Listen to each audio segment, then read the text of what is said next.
Hello and welcome back to How About That Crypto. You are watching your daily crypto news and updates with your host, Bitcoin Stylist on Twitter and Bitcoin Hairstylist on Instagram. I am here Monday through Friday and I explain crypto and Web3 while keeping you up to date on all the latest. Today's news stories are: why is Bitcoin going up? Massive price jump recently. What's happening? SEC tells crypto companies that they will not be rewarded for self-regulating good behavior. This is important. You want to check this out. And we have a European Union crypto regulation update. Our story yesterday seems to have had some ripple effects, all that and more. And if you like the content, please let me know by leaving a comment below. Like and subscribe and hit the bell if you're watching on YouTube, and give me 5 stars and follow me if you're watching or if you're listening on podcast. And just to be clear and litigious, this is not financial advice. This is for entertainment purposes only. You can use the links below to do your own research. Okay, let's jump in. So who's buying Bitcoin? Invest Answers, which is a technical analyst on YouTube. You can check it out. The links below. All this stuff is great.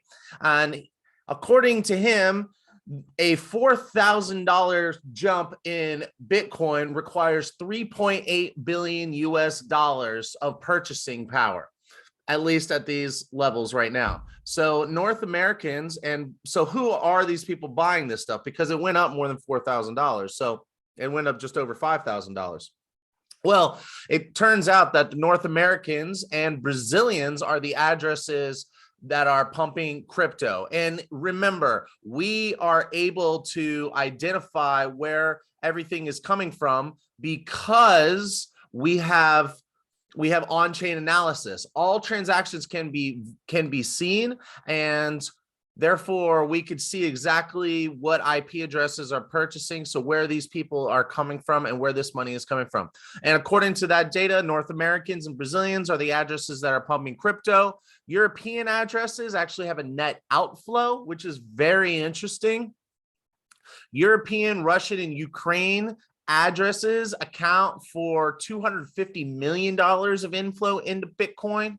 So what do you think about that? So only 250 million out of a theoretical 3.8 billion. So what is that? That's like 8x or something like that. So now let's check this out. It's possible. Invest Answers, a technical analyst, goes on and says that it's possible that the $250 million buying by between Russia, Ukraine, and European, like all that money that's happening, all that those transactions that are happening in that part of the world in the midst of this conflict, it is possible that that started the initial pump upwards. But other parts of the world are seeing a use case for this. And so is that going to keep going up, or is this just another fake out where it goes up and drops and people take profits and we're left kind of like thinking, when is this thing going to move? Is it going to move? Leave a comment below if what you think about this price action. Is this something to get excited about, or is this not something that we should be getting excited about? Moving on, businessinsurance.com reports that the SEC enforcement cop, I'll pull that up for you. If you're listening on podcast, you can check out the links below. It says the title of the article is SEC Enforcement Cop says crypto company amnesty is not on the table. And the U.S. Securities and Exchange Commission will not offer amnesty to cryptocurrency companies that self-report violations of security laws, although they may face smaller penalties, the agency's enforcement director told Reuters. Well, this is the most clarity we have received from the SEC. Many in the industry are frustrated and want clarity. This clarity that we're getting now says that you will have to pay fines. You may get favorable consideration in the enforcement, but you will face that enforcement.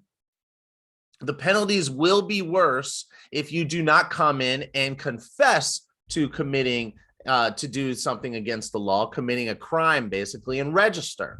Now, this is very interesting. I have some more information for you. And where is it? Sorry. Our message. Okay, here we go. Many in the industry had hoped that the SEC would launch a self-reporting amnesty, according to attorneys, but Mr. Grual, forgive me if I did not pronounce that right, said that was not on the table. He continues to go on to say, our message is that we'll view their conduct more favorably if they come in, such as what the remedies will look like, including penalties and finding a path to complying with the securities laws. That's the benefit entities get from self-reporting violations and working with us. Now, I have reported that BlockFi, another cryptocurrency platform, trading platform, exchange, they were offering interest for Bitcoin and other stable coins and other coins, and they have since stopped that, grandfathered everyone in, and are now going through the registration process to do it by the book. Now, this kind of sounds like a scare tactic to me. Like they don't really have rules clarified enough to help the industry figure it out. And the SEC versus Ripple Labs lawsuit, which I continuously keep you all up to date. If you haven't paid attention to that, you can go back and check out some of those episodes. Well, that lawsuit is not going well. There have been some recent developments, which I've reported on recently, and that are not good for the SEC's case. So we'll see if they even win this. And if they don't, they may not have a choice but to give some amnesty or grandfather in some of these tokens that came up prior to this lawsuit. Also, the crypto exchanges are playing their part in the Russian sanctions. They're working very closely with U.S. intelligence agencies, whether you like that or not. They are definitely participating and playing their part. Not sure how this will pay off, but Mr. Grual, this attorney guy that works at the SEC, he's known to be super tough. So it could be some grace on their part, saying, hey, come in. We won't make it hurt that much, but we gotta set a precedent where you can't just break the law and say, oh, well, I didn't know the rules. That's basically how they're saying. However, that's really not fair because the rules are not clear for something that starts off looking like a security, but then becomes a commodity. There's no real clear pathway for that process to occur. However, the SEC doesn't care because if it was once a security, it should have been registered as a security at some point. So we'll see exactly how this all plays out. This still could be a scare tactic because they don't really have the tools they need to force anybody to do anything. So they want people to come in, admit wrongdoing, and then they can kind of figure it out with them. Or maybe they'll just say, okay, you're good because you are a security and now you're a commodity. You pay this fine and you can kind of get on with it because there's nothing else. Now you're not within the rules of the SEC. So we'll see how this all plays out, and I'll be keeping you up to date. I will keep you reporting the latest on all this. Risk and adoption are paramount in understanding where price is going, and this is not financial advice. Now, there are also celebrity endorsements that have driven popularity in crypto investing.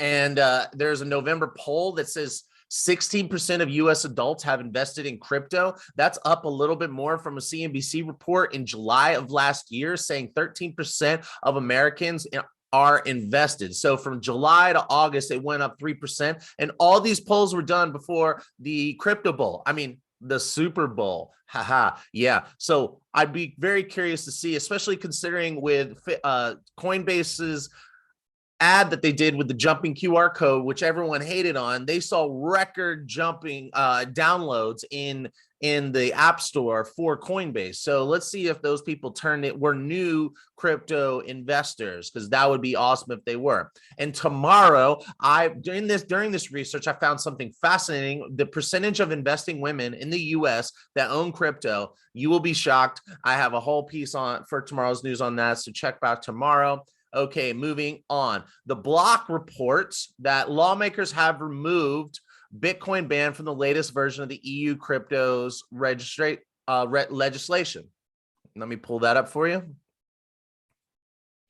Okay, you can see that here. All right. So as I reported to you yesterday, the EU is trying to push through crypto regulations. The head of the ECB, which is the European Central Bank, has been pushing for this. The Greens and the Socialists want to address the energy use in crypto. So they don't really want a rule or a law that is out there without tackling this. Now, I mentioned that I thought this was crazy yesterday, considering we're in the fog of war, or the mist of war, to force something like this, and just to say, hey, this is what we came up with, let's just pass this through. It's like, maybe we need to take a little more time, debate, be smart about this. The environment is very important, and if the goal is for sanctions, to help with sanctions, then why would we hold up a rule that can just kind of navigate the rules of cryptocurrency versus the specific proof of work mining, which is the energy intensive mining used to secure Ethereum and Bitcoin, as well as process transactions. Now, the majority of the energy used is to secure the network, just in case anybody's confused about that. It is not the use of energy for the transactions. It is more for securing the network. Now, moving on. Well, the EU has stripped the anti-proof of work language, and I have a tweet here, and it says that this guy is, let's see. It says that the rapporteur for the legislation of the head of the Econ Committee, Berger, last week delayed votes that he had scheduled for February 28th in response to outcry over the offending language. And he says, correct is, the paragraph is no longer in the text. The report has yet to be voted on in committee. In this vote, we will then see where the majorities lie. The decision has not yet been made. Now, if you don't know what I'm talking about, go back and watch yesterday's episode. I talked all about exactly what's going on. However, I would like to say the paragraph that we're talking about specifically in question in these rules that the EU is trying to push through is as from 1st of January 2025, crypto assets issued, offered, or admitted to trading in the union shall not be based on or rely on environmentally unsustainable consensus mechanisms. The consensus mechanisms shall comply with minimum environmental sustainability standards.